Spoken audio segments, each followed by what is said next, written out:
दोस्तों, स्वागत है आपका हमारे चैनल आर के वर्मा में। दोस्तों, आज हम इस वीडियो में आपको अकबर बीरबल की बिल्कुल नई मजेदार कहानी सुनाएंगे। वीडियो आखिरी तक जरूर देखें।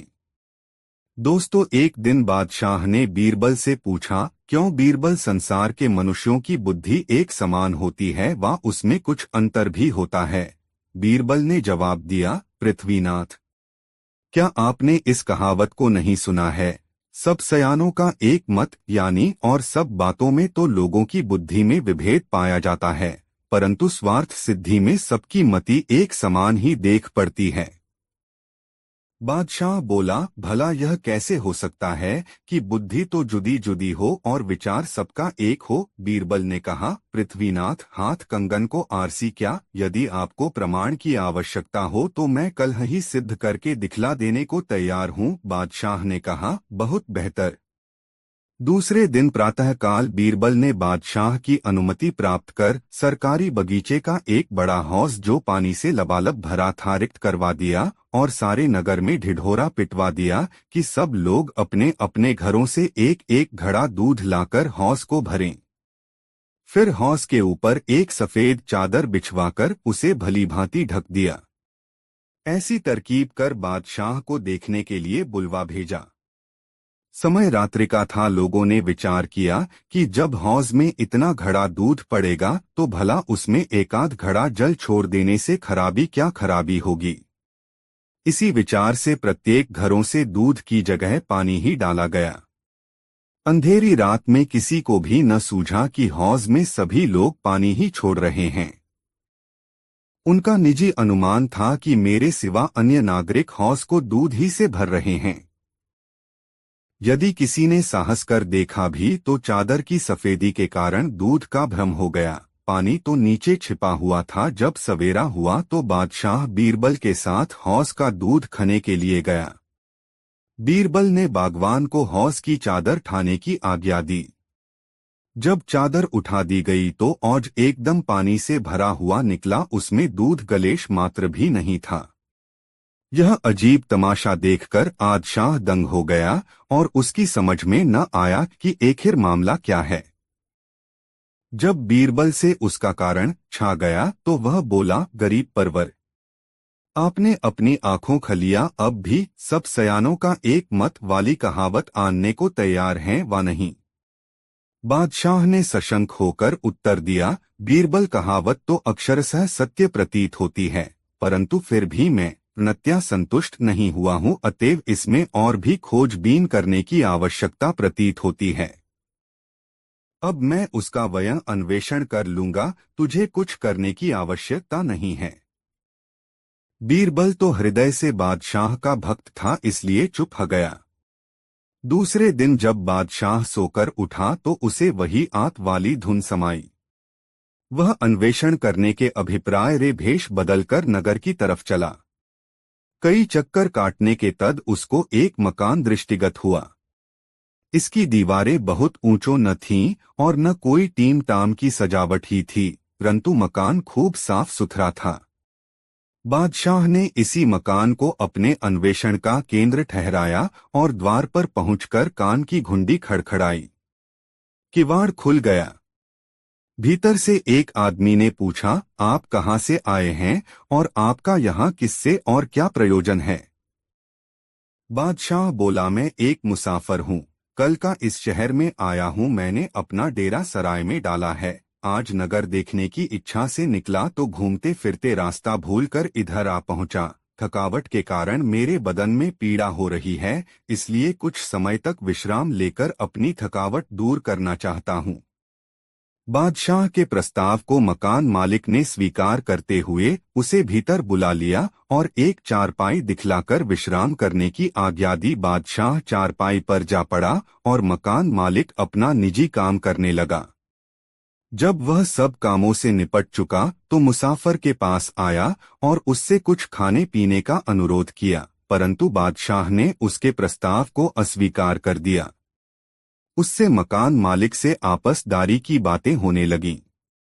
मुसाफिर, बादशाह भाई, कल मैं इस नगर में आकर एक ढिढोरा सुना था, क्या यह बराबर प्रति मास पीटा जाता है व इसी बार पीटा गया था?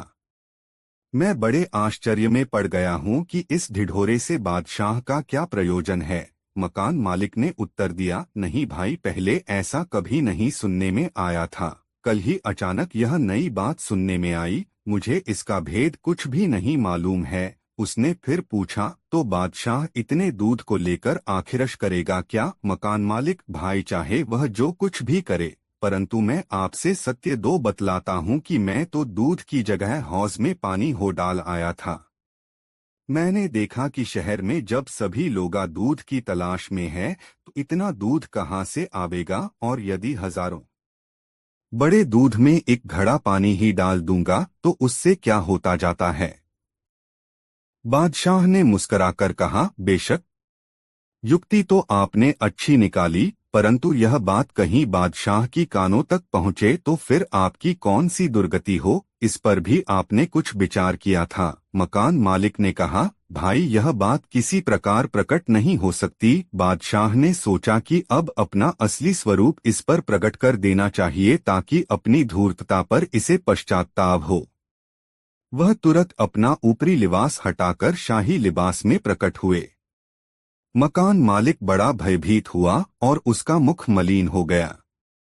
तब बादशाह उसे ढांढस बंधाते हुए बोले, तुम घबराओ नहीं, इससे तुम्हारा कोई अनिष्ट न होगा।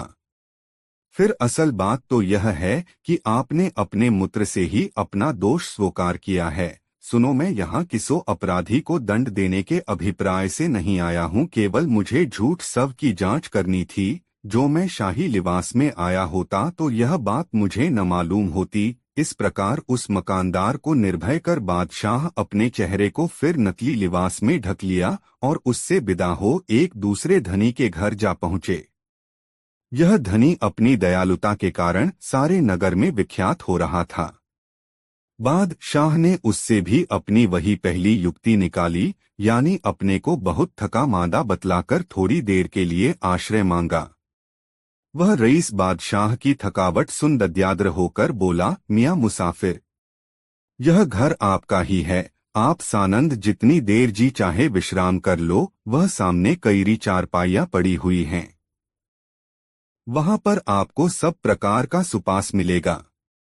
बादशाह ने कहा, महाशय जी, मैं अपने भार से आपको दद्याने नहीं आया हूँ, बल्कि थोड़ी थकावट मिटाकर राही हो जाऊंगा। फिर उन दोनों में देशकाल की बातें छिड़ी। बातों दो में फंसाकर बादशाह ने फिर उससे वही बात छेड़ी। तब रईस बोला, भाई, किफायत सभी को पसंद है। दूसरे लोगों ने चाहे भले ही दूध डाला हो, परंतु मैंने तो पानी ही डाला है। बादशाह ने कहा, परंतु इस पर आपने आगा पीछा का विचार नहीं किया, नहीं तो दूध की जगह पानी न डालते। अगर किसी प्रकार यह बात बादशाह को प्रकट हो जाएगी तो आप राजाज्ञा भंग करने के अपराधी होंगे। धनाढ़ ने कहा, सितरा मेरे और आपके दूसरा कोई भी मनुष्य इस बात को नहीं जानता। यदि तुम नहीं कहोगे तो बादशाह किसी प्रकार नहीं जान सकता। बादशाह ने अपना नकली लिबास उतार कर अलग रख दिया और उसके देखते दो असली लिबास में हो गया। काटो तो बदन में लोहू नहीं। बेचारा धनाढ़ एकदम ठिठुक गया, उसके हवास गुम हो गए। तब बादशाह उसे आश्वासन देते हुए बोला, चिंता करने की कोई बात नहीं है। जैसे आपने किया है उसी प्रकार सभी लोग अपने दो घर किया करते हैं, परंतु उसके लिए किसी को दंड नहीं दिया जाता। उसे धीरज दे। बादशाह शाही पोशाक बदलकर चला गया और बीरबल के पांडित्य की सतत प्रशंसा की। दोस्तों, वीडियो को लाइक जरूर कर दे। दो लोग कहा करते हैं कि संतान पर माता पिता के खून का बड़ा असर पड़ता है, सो प्रत्यक्ष देखने में भी आया। बादशाह और दीवान के मैत्री का प्रभाव उनके लड़कों पर भी पड़ा। वे आपस में बड़े मित्र हो गए। यहाँ तक नौबत पहुंची कि वे दोनों अपना सारा कारोबार छोड़कर मैत्री भाव का पालन करने लगे। यह बात बढ़ते दो बादशाह के कान तक पहुंची, जिस कारण वह बहुत क्षुभित हुआ और उनकी मैत्री भंग करने का उपाय सोचने लगा। उसने इस काम का भार बीरबल को सुपुर्द किया। एक दिन वह भरी सभा में दीवान के लड़के को बुलाकर उसके कान से मुंह सटाकर अलग कर लिया, परंतु कहा कुछ भी नहीं। फिर लोगों को सुनाकर बोला, सावधान, इस बात को किसी दूसरे के सामने कदापि न कहना। दीवान का लड़का वहां से विदा होकर चुपचाप अपने घर चला गया।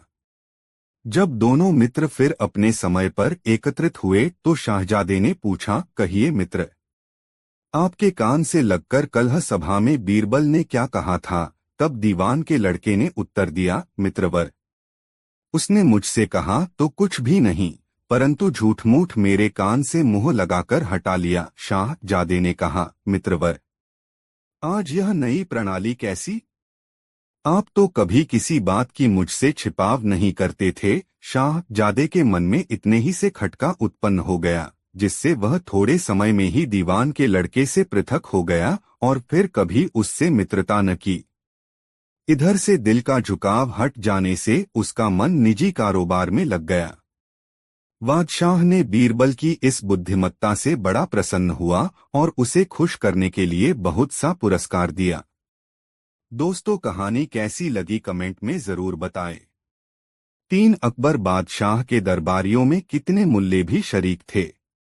उन्होंने एक मुल्ला का नाम दुआजा था। यह बीरबल से प्रगट तो हंसी किया करता था, परंतु भीतर दो उसे छिपाकर अपनी प्रधानता चाहता था।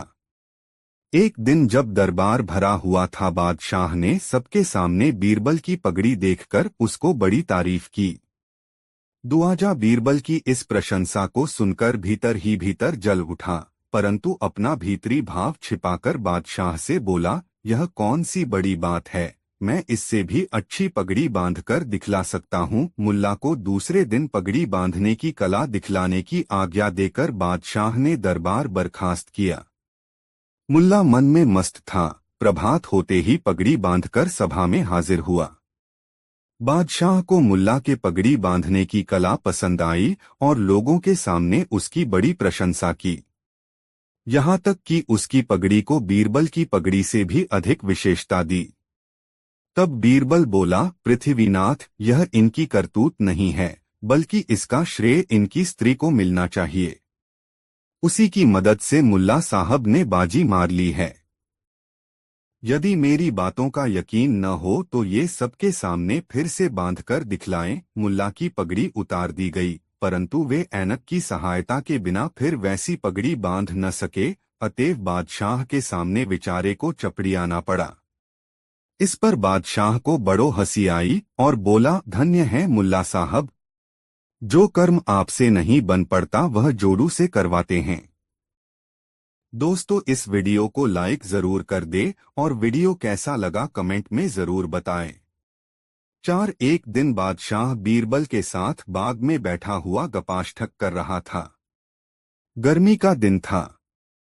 प्रातःकाल की मंद मंद हवा बह रही थी। बादशाह और दीवान गर्मी की पोशाक पहने हुए थे। उस सुहावने समय में वे बड़े खुश मालूम होते थे। उनके वार्ता की लड़ी टूटती ही न थी। प्रसंग चलते 2 बनियों का जिक्र आया। बादशाह ने बीरबल से पूछा, बीरबल, क्या यह सच है, लोग अक्सर बनियों को चतुर्मा के बेटे क्यों कहते हैं? बीरबल ने उत्तर दिया, पृथ्वीनाथ, सचमुच बनिए ऐसे ही पाए जाते हैं। बादशाह ने कहा, अच्छी बात है, परंतु इसका प्रमाण देकर मेरी शंका निवारण करो। बीरबल ने तुरंत एक सिपाही के द्वारा थोड़ी सी मूंग की फुरमाइश कर बाजार से 4 बनियों को बुलवाया। दीवान का संदेशा मिलते ही बनिए मूंग के नमूने सहित तुरंत हाजिर हुए। बीरबल ने पूछा, साहजी, इस अन्न का क्या नाम है? बनिए विचार में पड़ गए और मन में सोचा कि यह अन्न एक प्रसिद्ध खाद्य है और इसका नाम भी किसी से छिपा नहीं है, कारण कि परमात्मा ने इसकी उपज भी अच्छी दी है। इसके अंदर कोई भेद की बात जरूर है, नहीं तो बादशाह इसका नाम मुझसे क्यों पूछता? उत्तर भी सोच समझकर देना चाहिए। 4 बनियों ने मिलकर एक मत किया। उन्होंने सोचा कि यदि मूंग को मूंग ही बतलाया जाए तो बादशाह इससे प्रसन्न नहीं होने का, तब आखिर ऐसा कौन सा नाम बल्लावे की बादशाह की प्रसन्नता हो। अभी इनका मिसकाउट चल ही रहा था कि इसी बीच बादशाह ने फिर पूछा, क्यों साहजी, आप लोग अभी तक क्या सोच रहे हैं? इसका नाम क्यों नहीं बतलाते?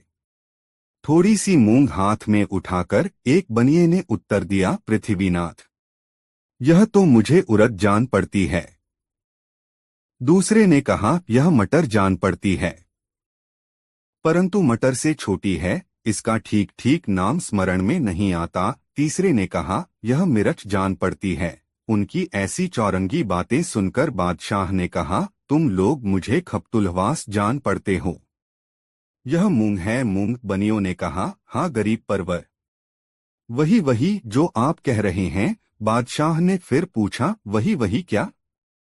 नाम क्यों नहीं बतलाते? बनिए बोले, गरीब परवर, जो नाम अभी आपने बतलाया था वही। बादशाह भी पर में पानी लगने देने वाला नहीं था।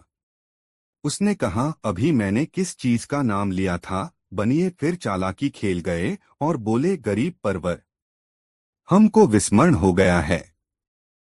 बादशाह ने कहा, हाँ हाँ मैंने मूंग का नाम बतलाया था। बनियों ने कहा, जी जी पृथ्वीनाथ वही। इतना होने पर भी बनियों ने मूंग का नाम अपनी जबान पर न लाए। बादशाह उनकी इस चातुर्यता से अति प्रसन्न हुआ और सबको घर जाने की अनुमति दी। दोस्तों, वीडियो को लाइक जरूर कर दे। 5 एक अमीर व्यापारी महल के पास रहता था। एक बार उसके घर में चोरी हो गई। उसकी पत्नी के गहने चोरी हो गए।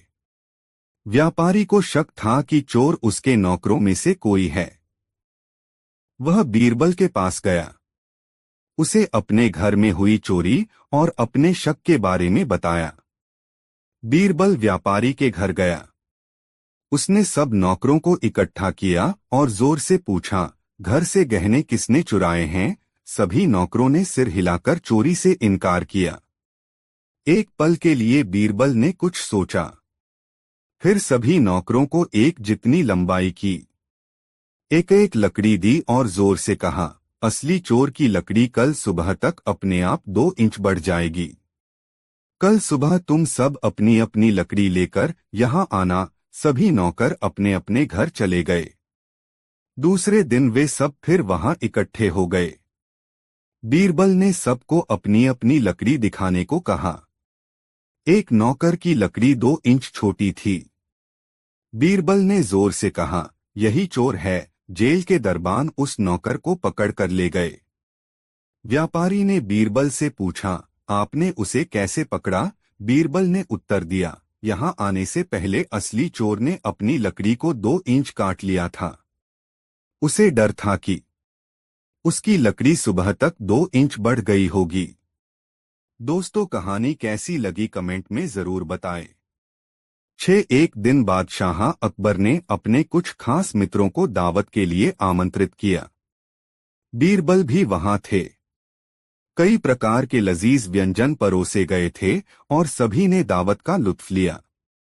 रात के खाने के बाद मेहमानों ने मनोरंजन के लिए अनुरोध किया। एक प्रसिद्ध कहानीकार को बुलाया गया। उसने अपने हास्य की कहानियां सुनानी शुरू कर दी। अकबर और उसके मेहमान कहानियों पर दिल खोलकर हंसने लगे। अकबर उस कहानीकार से बहुत खुश हुआ और उसने कहानीकार को सोने के सिक्कों की थैली भेंट की। वास्तव में बादशाह को कहानियां सुनने में बहुत अधिक रुचि थी और वह कहानीकार कहानी सुनाने में निपुणा था। उसने बादशाह से सोने के सिक्कों की थैली ले ली और आदरपूर्वक उनके सामने झुककर अभिवादन किया। उसने कहा, आप सभी राजाओं में सबसे महान हैं। वास्तव में आप ईश्वर से भी महान हैं।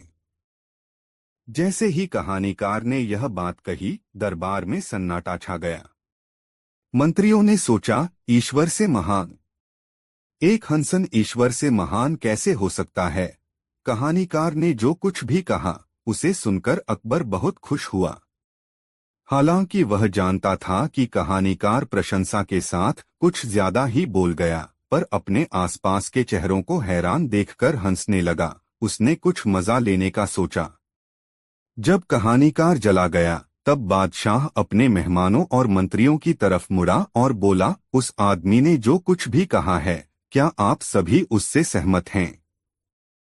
क्या आपको लगता है कि मैं ईश्वर से महान हूँ? मेहमान और मंत्री शांत थे। वे नहीं जानते थे कि क्या उत्तर दें। निश्चित रूप से बादशाह का अपमान होता और वह उन्हें सजा दे सकते थे। अकबर उन्हें चिढ़ा रहे थे। उन्होंने कहा, मैं बहुत खुश हूं कि आप मुझे भगवान से भी बड़ा मानते हैं। अब मुझे यह बताओ कि मैं भगवान से महान क्यों हूं? मेहमानों और मंत्रियों ने एक दूसरे की तरफ देखा। वह पूरी तरह से निरुत्तर थे। अकबर ने बीरबल की तरफ देखकर कहा, बीरबल बताओ मुझे, तुम्हें मैं भगवान से बड़ा क्यों लगता हूं? बीरबल ने कहा, जहांपना, आप कुछ ऐसा कर सकते हैं जो भगवान भी नहीं कर सकते। आप अपने राज्य से दुष्ट आदमी को निर्वासित कर सकते हैं। भगवान ऐसे नहीं कर सकते हैं, हालांकि वह ब्रह्मांड के मालिक हैं, परंतु क्या वह इंसान को कहीं और भेज सकते हैं? इसलिए आप भगवान से भी महान हैं। अकबर की हंसी छूट गई। उन्होंने इस तरह के एक जवाब के बारे में सोचा भी नहीं था। उन्होंने कहा, प्रिय बीरबल, आपकी बुद्धि का कोई मुकाबला नहीं है। मेहमानों और मंत्रियों ने राहत की सांस ली। वह सभी बीरबल के जवाब पर हंसने लगे। दोस्तों, इस वीडियो को लाइक जरूर कर दे और वीडियो कैसा लगा कमेंट में जरूर बताएं। साथ दोस्तों, अकबर के दरबार में बहुत से दरबारी थे। उनमें सुल्तान खां बहुत धूर्त था। जब भी मौका मिलता वह बादशाह के कान भरता रहता। वह हमेशा बीरबल का विरोध करता था, किंतु वह यह भी जानता था कि बादशाह अकबर बीरबल को बहुत ज्यादा चाहते हैं। वह दरबार में अपनी हैसियत मजबूत करना चाहता था। वह चाहता था कि उसके बेटे को दरबार में कोई पद मिल जाए। इसके लिए मौका मिलते ही जहांपनाह से उसकी सिफारिश करूंगा। बीरबल की तेज आंखों से यह बात छिपी हुई न रह सकी। उन्होंने सोचा, मैं हर दिन अपने बेटे को दरबार में ले जाया करूंगा और मौका मिलते ही जहांपनाह से उसकी सिफारिश करूंगा। बीरबल की तेज आंखों से यह बात छिपी हुई न रह सकी। उन्होंने सोचा कि सुल्तान खां अपने शैतान बेटे को अपने साथ लाने लगा है। दरबार में खंजाची का पद खाली है। वह इस पर अपने बेटे को नियुक्त कराना चाहता है। एक बार की बात है, दरबार लगा हुआ था। तभी अकबर ने देखा कि सब लोग आ गए हैं। बीरबल अभी तक दरबार में नहीं आए हैं। उन्होंने पूछा, बीरबल कहाँ हैं? उनके पास खड़े हुए सेवक ने बताया, वे अभी तशरीफ नहीं लाए जहांपना। अकबर के चेहरे पर थोड़ी नाराजी दिखाई दी। सुल्तान खां ने बादशाह की ओर देखा और मन ही मन खुश हुआ। उसने अपने बेटे से कहा, बादशाह सलामत बीरबल से नाराज लग रहे हैं। यही मौका है अपनी बात कहने का। वह अपनी जगह से उठा और बादशाह से निवेदन किया, जहांपना, आजकल बीरबल दरबार के प्रति लापरवाह हो गए हैं। उन्हें दरबार के वक्त का पाबंद तो होना ही चाहिए। अकबर ने कहा, लगता है उन्हें सबक सिखाना पड़ेगा। सुल्तान खां ने उनकी हाँ में हाँ मिलाई और बोला, जी जहांपना। इस पर अकबर ने सुल्तान खां से कहा, सुल्तान खां तुम ही कोई तरीका बताओ। सुल्तान खां बोला, जी, आज आप उनकी कोई बात नहीं सुनिएगा। वे कुछ भी कहें उसका एक ही जवाब दीजिएगा, नहीं। बादशाह अकबर ने उसकी बात का समर्थन करते हुए कहा, ठीक है। उनकी हर बात के जवाब में मैं नहीं कहूंगा। अकबर ने मन में सोचा, यह बीरबल को फंसाने की नई चाल है। देखते हैं कि इस बार बीरबल अपना बचाव किस प्रकार करते हैं। कुछ देर बाद बीरबल, तुम्हें देर कैसे हो गई? बीरबल ने उत्तर दिया, जहांपना, मेरी पत्नी की तबीयत ठीक नहीं थी, इसलिए। अकबर बोले, हमें तुम्हारी बात का यकीन नहीं है। बीरबल समझ गए कि इसमें जरूर सुल्तान खां की कोई चाल है। फिर भी उन्होंने कहा, मैं सच कह रहा हूं, जहांपना। मैं माफी चाहता हूं। नहीं, माफी नहीं मिलेगी। अकबर ने सीधा सा उत्तर दिया। ठीक है जहांपना, तो फिर राजकाज के मामले निपटाए जाएं। बीरबल ने निवेदन किया। इस पर अकबर ने फिर नहीं में उत्तर दिया। बीरबल समझ गया कि आज बादशाह हर बात पर नहीं कहेंगे। उन्होंने पुनः निवेदन किया, तो फिर मुझे घर जाने की आज्ञा दी जाए। किंतु अकबर ने फिर कहा, नहीं, हरगिज नहीं। बीरबल ने देखा कि सुल्तान खां के चेहरे पर मुस्कान है। वह अपने बेटे से धीरे धीरे कुछ वह कह रहा था। तभी बीरबल को एक नई युक्ति सूझी। उन्होंने निवेदन किया, जहांपनाह, आपसे एक प्रार्थना है, सुल्तान खां के बेटे को नया खजांची नियुक्त कर दें। बादशाह अकबर तो आज नहीं कहने का मन बना चुके थे। उन्होंने जोर देकर कहा, नहीं बीरबल, नहीं। बीरबल ने झुककर आदाब किया और बोले, आपकी जैसी मर्जी जहांपना। अकबर समझ गए कि बीरबल ने सुल्तान खां के तीर से ही सुल्तान खां को घायल कर दिया है। उनके चेहरे पर मुस्कुराहट आ गई। दूसरे दिन दरबार में बीरबल ने देखा कि सुल्तान खां और उसका बेटा दोनों अनुपस्थित थे। वह मन ही मन बोले, चलो, उस धूर्त से छुटकारा मिला। दोस्तों, यह कहानी कैसी लगी कमेंट में जरूर बताएं। 8 दोस्तों, अकबर के राज्य में एक कंजूस था जो एक झोंपड़ी में रहता था और उसने अपना सारा धन सोने के सिक्कों के रूप में जमा किया था। एक दिन उसकी झोंपड़ी में आग लग गई और वह जलने लगी। कंजूस बाहर खड़ा होकर बहुत जोर जोर से रोने लगा, लेकिन उसकी अंदर जाने की हिम्मत नहीं हो रही थी। तभी वहां से एक व्यापारी गुजरा और उसने पूछा, तुम अपनी इस टूटी फूटी झोंपड़ी के लिए क्यों रो रहे हो, जिसकी कोई कीमत नहीं है? कंजूस, उसमें मेरी सारी जमा पूंजी है। व्यापारी, वह लगभग कितनी होगी? कंजूस, 100 सोने के सिक्के। व्यापारी, अगर मैं अपना जीवन दांव पर लगाकर अंदर जाऊं तो तुम मुझे क्या दोगे? कंजूस, 1 सोने का सिक्का। व्यापारी, मैं अपना जीवन दांव पर लगा दूंगा और तुम मुझे केवल 1 सिक्का दोगे। ऐसा नहीं होगा। मैं ऐसा तभी करूंगा जब तुम मुझसे वादा करोगे कि तुम मेरी पसंद की ही चीज दोगे। कंजूस पहले तो आनाकानी करने लगा, पर फिर मान गया। व्यापारी अंदर घुसा और जहां कंजूस ने बताया था वहां से वह खजाना निकाल कर ले आया।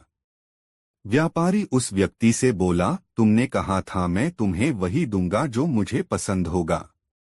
मैं सारे सिक्के रखूंगा और तुम यह थैला रख लो। कंजूस वहां खड़ा होकर जोर जोर से चिल्लाने लगा, जब तक कुछ लोगों ने बीरबल तक यह बात पहुंचा दी। व्यापारी ने बीरबल को सारी बात समझाई। बीरबल ने कंजूस से पूछा कि जो व्यापारी कह रहा है वह सब ठीक है। कंजूस ने बात मान ली। बीरबल, व्यापारी, तुमने कंजूस को वही देने को कहा जो तुम्हें पसंद था। तुम्हें तो सोने के सिक्के पसंद हैं ना?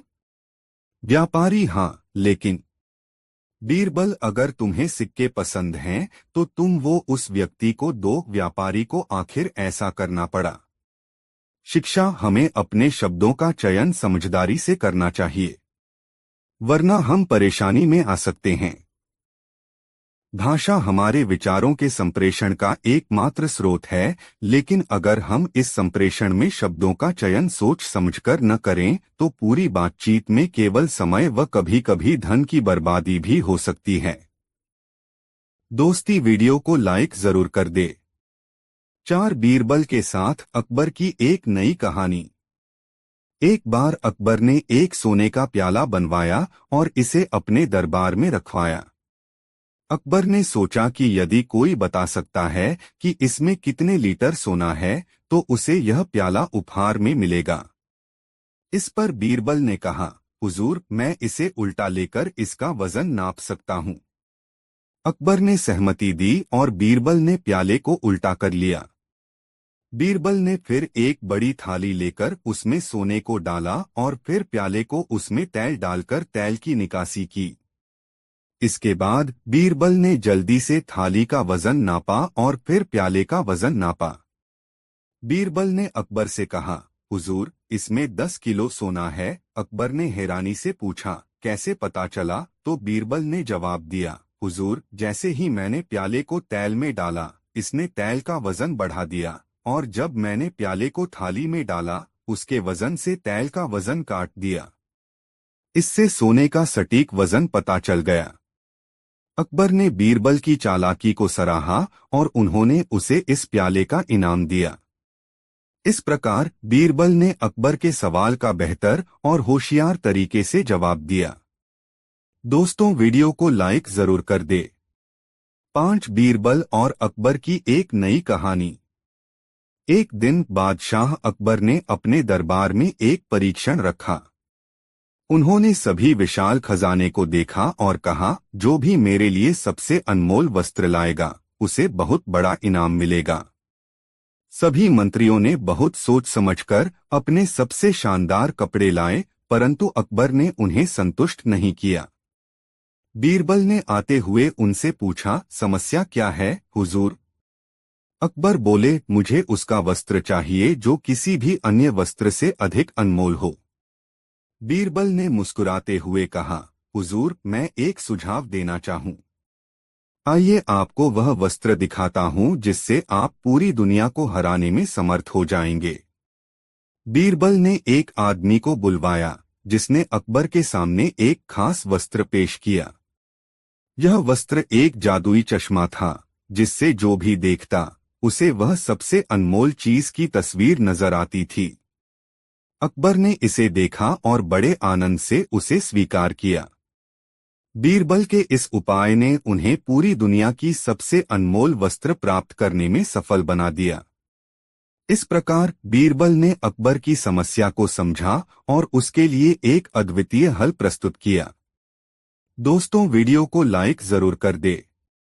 6 अकबर और बीरबल की एक लंबी कहानी। एक बार की बात है, अकबर बादशाह अपने दरबार में बहुत चिंतित थे। उन्होंने अपने मंत्रियों से कहा, मुझे ऐसा विचार दिखाओ जिससे आसमान से तारे गिरकर मेरे पैरों में आ जाएं। मंत्रियों ने बहुत सोच सोचकर उन्हें यह विचार प्रस्तुत किया कि जिस तारे को देखने से आपके पैरों में आनंद होंगे। परंतु अकबर ने उनसे संतुष्ट नहीं होकर बीरबल को इस मुद्दे पर आमंत्रित किया।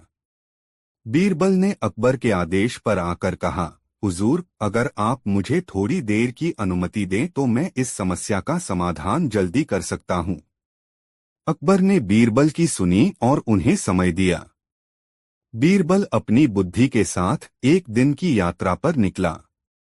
वह एक विशाल खजाने की खोज में निकला जहां उसे एक जादुई शिला मिली। वह शिला ऐसा जादू कर सकती थी जिससे तारे आकाश से गिरकर उस जगह आ जाते थे जहां उसे चाहिए था। बीरबल ने वह जादूगरी शिला लेकर अकबर के पास लौटा। अकबर ने बीरबल की योजना सुनी और बहुत खुश हुए। इस प्रकार बीरबल ने अकबर की समस्या का समाधान किया और बादशाह को उसकी आकांक्षाओं को पूरा करने का सामर्थ्य दिखाया। बादशाह ने बीरबल की बुद्धिमत्ता की सराहना की और उन्हें उनकी सेवा में विशेष मंत्री नियुक्त किया। दोस्तों, वीडियो को लाइक जरूर कर दे। 3 दरबार के दूसरे लोग बीरबल से जलते तो थे ही। वे ऐसे अवसर की प्रतीक्षा करते रहते थे कि कब बादशाह को बीरबल के खिलाफ भड़काए। ऐसे अवसर उन्हें मिल भी जाते थे।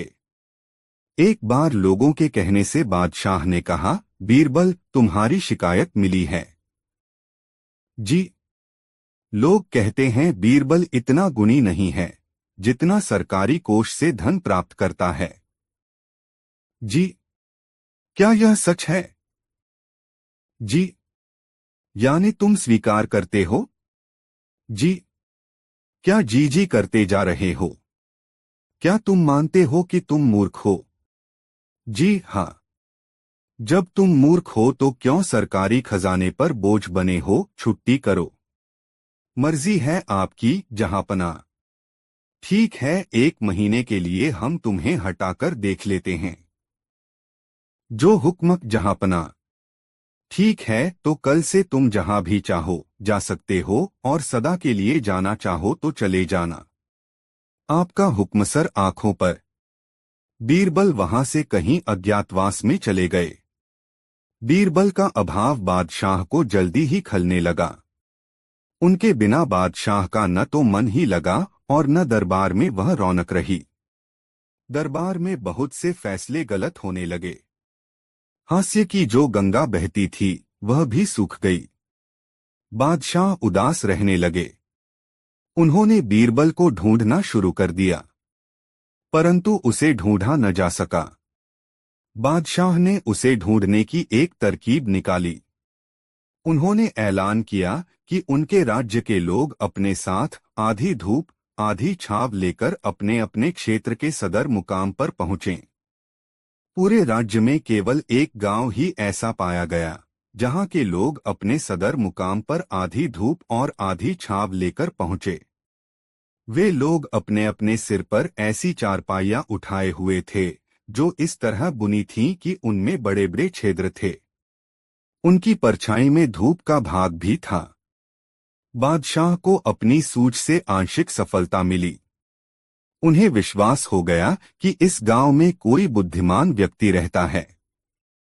अपनी बात की पुष्टि के लिए उन्होंने कहलवा भेजा कि उस गांव के सभी कुओं की दावत बादशाह के महल में है। सब कुएं महल में आए।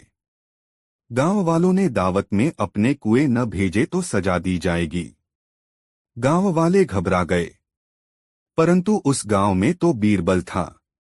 गांव वालों ने उनसे इसका उपाय पूछा।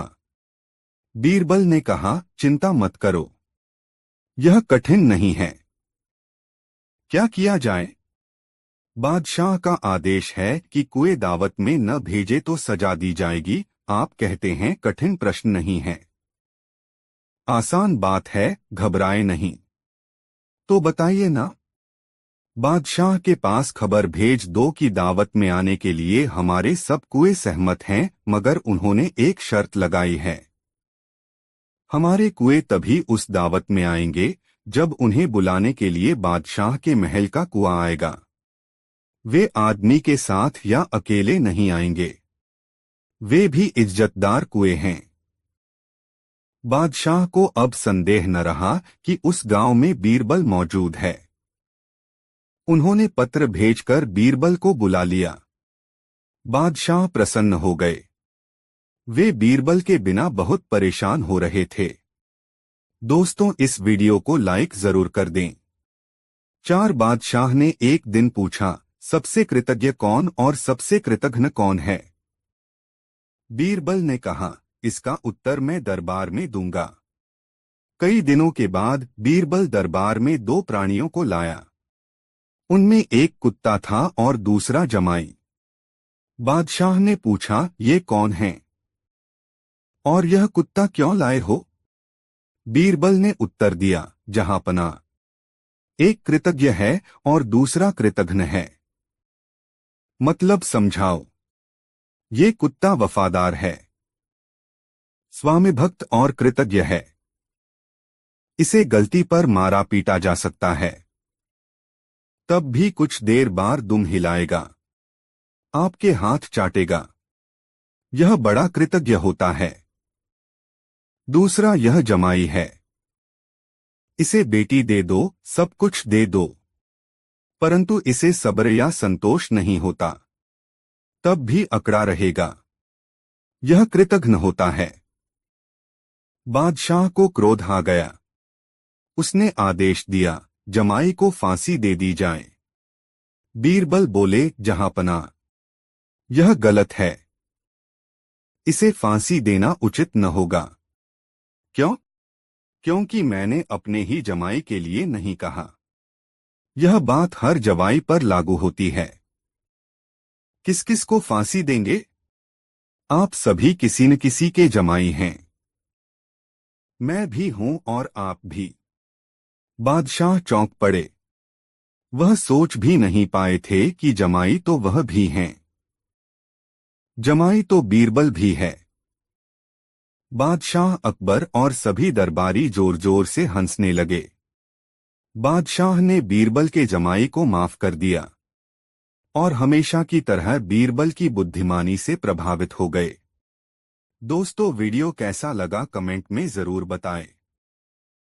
एक दरवाश राठीला करके प्रसन्न हो रहा था।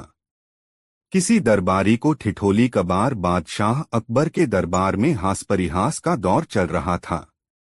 दरबारी ठिठोली करके प्रसन्न हो रहे थे। किसी दरबारी को ठिठोली सूझी और उसने बीरबल से कहा, जब खुदा रंग बांट रहा था तो आप कहाँ रह गए थे बीरबल साहब? यह सुनकर अन्य दरबारी हंसने लगे।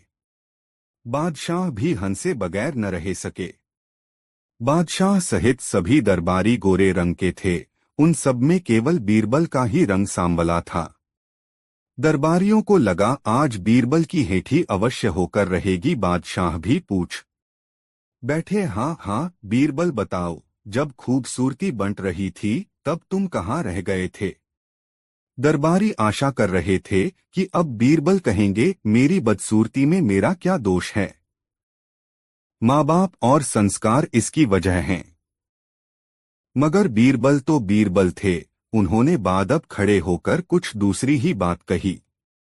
वह बोले, जहां पनाह गुस्ताखी माफ हो, ऊपर वाला सिर्फ खूबसूरती ही नहीं बांट रहा था, बल्कि खूबसूरती के साथ साथ 3 चीजें और बांट रहा था। वे चीजें थीं दौलत, अक्ल और ताकत। मेरा नंबर जब आया तो मैं अक्ल यानी बुद्धि लेने उस तरफ भागा जहां वह बंट रही थी, और लोग जहां एक एक मुट्ठी में ही तसल्ली करके दौलत, ताकत और खूबसूरती लेने के लिए दौड़ रहे थे। ऐसे वक्त में मैं 4 मुट्ठी अक्ल के लिए वहां रुक गया था, बस बुद्धि के चक्कर में खूबसूरती, दौलत और ताकत को पाने से पीछे रह गया था। यह सुनकर बादशाह खिलखिलाकर हंसे। बीरबल ने बड़ी चतुराई से न सिर्फ उन सबकी खूबसूरती का ही बल्कि दौलत और ताकत का भी मजाक उड़ा डाला। दोस्तों, वीडियो को लाइक जरूर कर दे। एक दिन दरबार में बादशाह जब पधारे तो देखा कि बीरबल नहीं है। बीरबल के न रहने से कामकाज बिल्कुल बंद हो जाता था। आज दरबार में आने के लिए उन्हें ज्यादा ही देर हो गई थी। बादशाह ने अपने सेवक को बीरबल के पास भेजा। बादशाह का संदेश सुनकर बीरबल ने उस सेवक से कह दिया कि चलो मैं आता। सेवक को आए जब आधा घंटा बीत गया तो बादशाह का बड़ा आश्चर्य हुआ। उन्हें बीरबल की प्रतीक्षा असहनीय हो उठी। उन्होंने दूसरे सेवक को भेजा। इस सेवक को भी बीरबल ने वापस कर दिया। सेवक ने आकर कहा, जहां पनाह, वे कह रहे हैं चलो मैं आता हूं। बादशाह को सुनकर ढाढ़स बंधा। 1 घंटा फिर बीत चला किंतु बीरबल का कहीं पता नहीं था। बादशाह झुंझला उठे। अब बीरबल के विरोधियों को अवसर मिल गया। उन्होंने बीरबल की निंदा करके बादशाह के गुस्से को और भी भड़का दिया। इस बार उन्होंने हथियारबंद 2 सिपाही भेजे और हुक्म दिया कि बीरबल को पकड़कर ले आओ। बादशाह का हुक्म मानकर सिपाही वहां गए, किंतु बीरबल को पकड़कर ले चलना हंसी खेल न था। सब सिपाही भय से कांप रहे थे। डरते डरते एक सिपाही ने बादशाह का संदेश सुनाया। यह सुनते ही बीरबल समझ गए कि देर करना उचित नहीं है। वे शीघ्र कपड़े आदि बदलकर उन्हीं सिपाहियों के साथ दरबार के लिए चल दिए। दरबार में पहुंचकर बादशाह को अदब से प्रणाम करके बीरबल अपने स्थान पर बैठ गए। बादशाह ने बीरबल से हुक्मउदूली का कारण पूछा। बीरबल बोले, आलीजा, मेरा छोटा लड़का रो रहा था, मैं उसे बहलावा देकर चुप करवाना चाहता था। अभी तक वह शांत न हो सका। यह सुनकर बादशाह बोले, यह तुम्हारी कोरी बनावटी बात है। लड़क को बहलावा देने के बहाने तुम मुझको बहलाते हो। अच्छा बताओ, ऐसी कौन सी बात थी जिसे लड़का नहीं मानता था? जो वह चाहता था उसे दे देते तो लड़का नहीं रोता। तुमने मेरी आज्ञा का उल्लंघन किया। यह अच्छा नहीं हुआ। यदि सचमुच तुम लड़के का रोना प्रमाणित नहीं करोगे तो तुम्हें निश्चित ही सजा दी जाएगी। बीरबल बोले, जहांपनाह, मैंने लड़के को शांत करने का बहुत प्रयत्न किया किंतु असफल रहा। बादशाह के पूछने पर बीरबल ने उत्तर दिया, जहांपनाह सुनिए, मैं शुरू से अंत तक सब बातें बतलाता हूँ। लड़का रो रहा था। मैंने उससे पूछा, बेटा क्या लेगा, क्यों रो रहा है? पहले तो उसने मेरी बातों को सुनी कर दिया।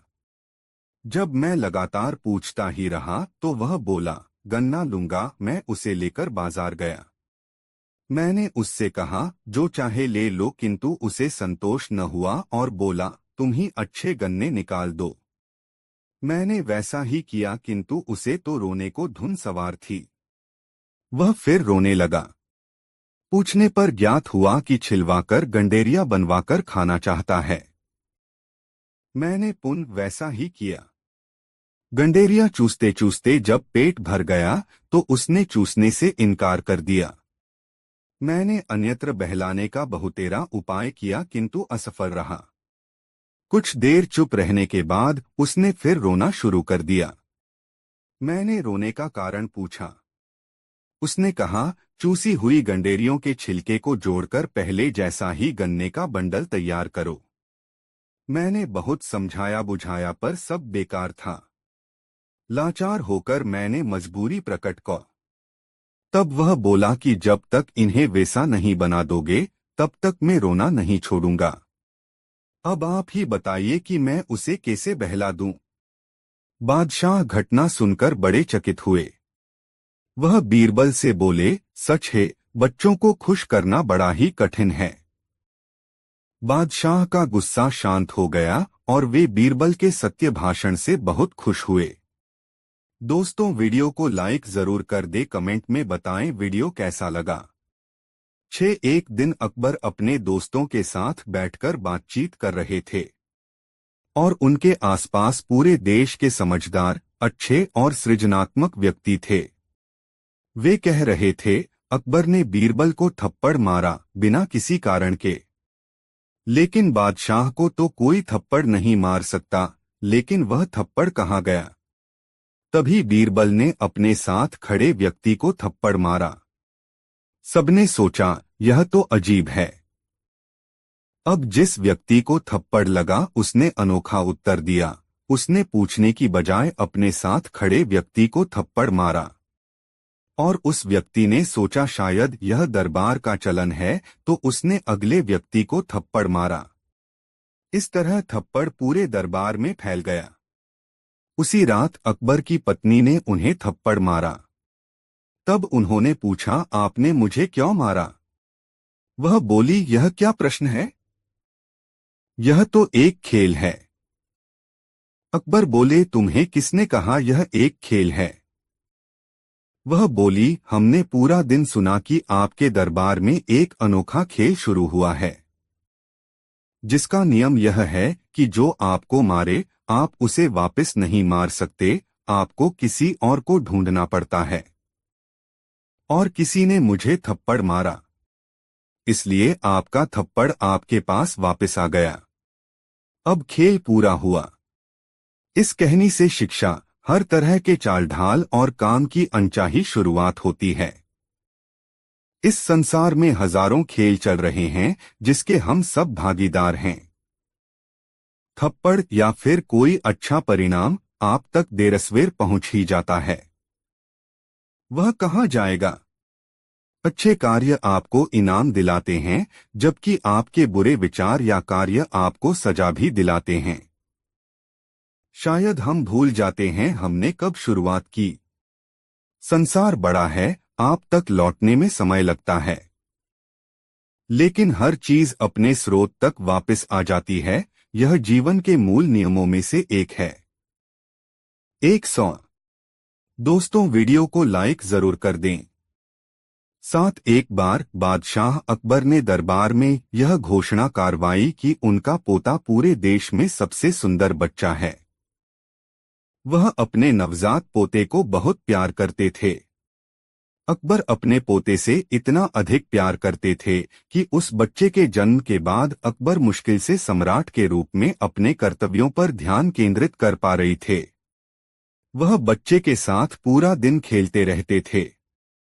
इससे सभी मंत्री बहुत परेशान हो गए। इसलिए जब अकबर ने कहा कि उसका पोता देश का सबसे सुंदर बच्चा है, तो बीरबल ने कहा, जहां पनाहा, कृपया नाराज न हुआ। राजकुमार निसंदेह बहुत खूबसूरत हैं, पर मेरे ख्याल से और भी बच्चे हैं जो इनसे भी ज्यादा सुंदर हैं। अकबर ने जब यह सुना तो वे बहुत क्रोधित हुए। उसने कहा, तुम ऐसा कैसे कह सकते हो?